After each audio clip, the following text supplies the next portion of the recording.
Please subscribe.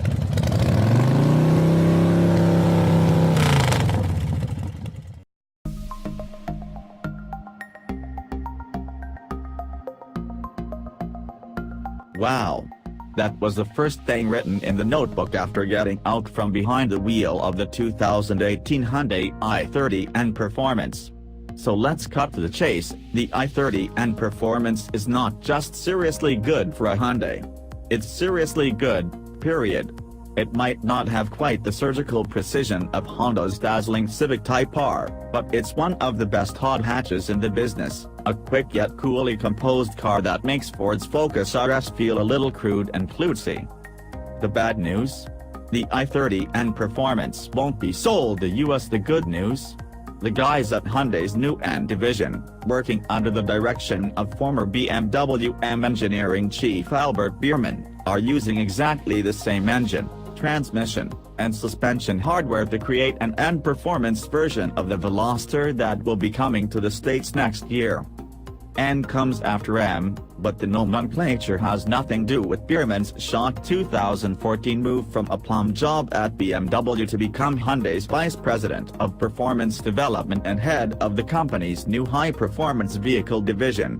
N, says Hyundai, stands for Namyang, the company's global R&D center in Korea where the performance hardware is engineered, and for the Nürburgring Nordschleife, where the hardware is honed to perfection. Also, the N logo looks like a chicane. Okay, we get it. Americans know the i30 as the Elantra, and they recognize the N Performance as a variant of the Elantra GT Sport hatchback, a car that's already impressed us with its Golf GTI light chops. The N Performance version turns everything up to 11, however. Insiders say Biermann was given a green light by Hyundai bosses to make whatever changes he felt necessary for this, the first ever Hyundai N model. In place of the Elantra GT Sport's 201 horsepower, 195 pound-to-foot, 1.6-liter turbocharged 4-cylinder engine, the i30 N Performance is powered by a 2.0-liter turbo 4 that develops 271 horsepower at 6,000 revolutions per minute, with 260 pounds-to-foot of torque on tap from 1,500 revolutions per minute through 4,700 revolutions per minute, and another 18 pounds-to-foot available via an 18-second full throttle overboost function. The engine drives the front wheels through a beefed-up version of Hyundai's own 6-speed manual transmission and an electronically controlled limited-slip differential. There is an entry-level N version available that makes do with 247 horsepower, plus smaller wheels, tires, and brakes, and misses out on the performance model's tricky div, among other things. The suspension layout is the same as the Elantra GT but features heavy-duty components such as redesigned steering knuckles, plus new springs and electronically controlled shocks, and ride height has been lowered. The Elantra GT's EPS system has been replaced by a more robust setup with the E-motor mounted on the rack rather than the steering column to improve response and sensitivity.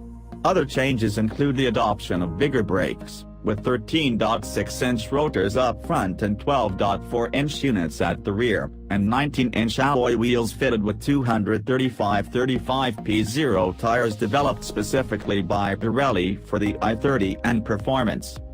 N Performance prototypes underwent 6,000 miles of durability testing on the Nürburgring Nordschleife, equivalent to almost 120,000 miles of hard, real-world road driving, says Hyundai, and twice competed in the grueling 24-hour race on the Green Hell.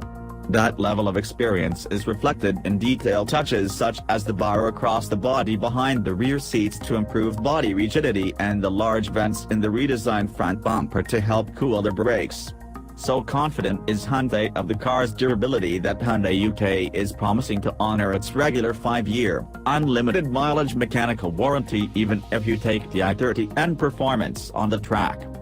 The N Performance offers 5 drive modes accessed via paddles mounted on the front side of the steering wheel. The left-hand paddle toggles between the normal, sport, and vehicle modes that are familiar fare across the current Hyundai range. The right-hand paddle is the fun one, allowing you to access N mode, which dials the powertrain and chassis settings to the max. or custom mode, which allows you to mix and match settings across 7 individual functions: engine response, rev matching, e-diff, exhaust sound, shock rates, steering, and stability control. The menu is easily accessed via the 8.0-inch infotainment touchscreen at the center of the dash. And mode was the hot setup on the track section of the drive program, held on the challenging 2.2-mile Cadwell Park circuit in rural Lincolnshire, England, not the least because it switches the stability control to sport mode. You can turn stability control all the way off in custom mode, but Cadwell Park's white-knuckle array of corners hidden over blind crests combined with the damp British climate suggested discretion might be the better part of valor. The engine delivers a smooth, linear surge of acceleration through the gears. It's not a high-revving power plant, everything's done and dusted by 6,200 revolutions per minute, but it doesn't need to be because you can luxuriate in that broad swathe of mid-range torque. Hyundai claims the i30 and Performance will accelerate from 0 to 60 miles per hour in about 6.0 seconds, en route to a top speed of 155 miles per hour. For perspective, that 0-60 time is right on a PDK-equipped, 210 horsepower Golf GTI, still in many ways the segment benchmark. The 306 horsepower Civic Type R, the best front-drive hot hatch in the world right now, is a mere 0.2 of a second quicker to 60 miles per hour and 13 miles per hour faster. The little Hyundai arrives at braking points carrying more speed than you expect. Fortunately, the brake pedal is firm, with nice feel. What's more impressive, though, is how much of that speed the car is able to maintain through the corners. The front end is astonishingly consistent, responding the instant you pull the steering wheel off center and delivering a ton of grip on corner entry. The e-diff means you can get on the gas much earlier than expected, and the rear axle tracks faithfully all the way. The i30 and Performance carved through Cadwell Park's roller coaster rush of crests and corners with delightful precision and poise. The bespoke Pirelli P0's working beautifully in concert with the powertrain and the chassis. Everything, engine, shifter, steering, feels a touch more deliberate, more measured than in the Civic Type R. A big mid-corner lift off the gas will get the chassis to rotate, but the transients are calm, composed, and easily controllable. This Hyundai never feels like it's going to surprise you. Then you look down at the speedometer and see just how fast you're going. All that traction and torque comes in handy out on the road, punching the little hatchback hard out of corners and telescoping overtaking distances. The hot setup for fast road driving is to switch into custom mode and toggle everything but the suspension to the same settings as N mode. The suspension? Set it in normal or maybe, if the road's hyper smooth, sport. As the default setting for N mode, Sport Plus is great on the track, keeping a very tight rein on body motions without any of the weird pogoing through fast sweepers we experienced in the Focus RS, but it's a little too stiff for everyday road use. The normal setting takes enough of an edge off the vertical inputs to deliver decent ride quality without compromising handling. With 271 horsepower and up to 278 pounds-to-foot all going to the front wheels, you will get a little torque steer on less than perfect tarmac if you nail the gas, but it's more like a squirming sensation through the steering wheel than any real shift in vehicle trajectory. The Sport Plus steering setting is one of the few that actually delivers more feel instead of merely more torque resistance at the steering wheel, and it is perfectly acceptable even at low speeds. Hyundai also offers normal, sport, and Sport Plus settings for the rev matching system.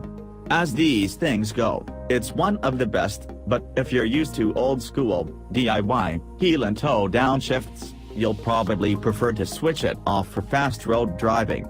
The rifle crack ricochets from the exhaust system's Sport and Sport Plus modes are a little theatrical, but you can switch it to normal if you want to indulge in a little stealth running. If the in-performance version of the Veloster drives anything like this i30 when it arrives stateside next year, it will be as much of a perception changer for the Hyundai brand in America as the original Genesis sedan was in 2008. Hyundai has proven it can build quality mainstream cars and SUVs and credible luxury cars. Now it's about to show it can build genuine performance cars, too. The i30 N Performance, which comes standard with leather seats, climate control air, and Hyundai's full suite of active safety systems, sells in Britain for a 19% premium over a loaded i30 hatch. That suggests the Veloster N Performance could hit the market for around $30,000. Bang for your buck. Oh, yes,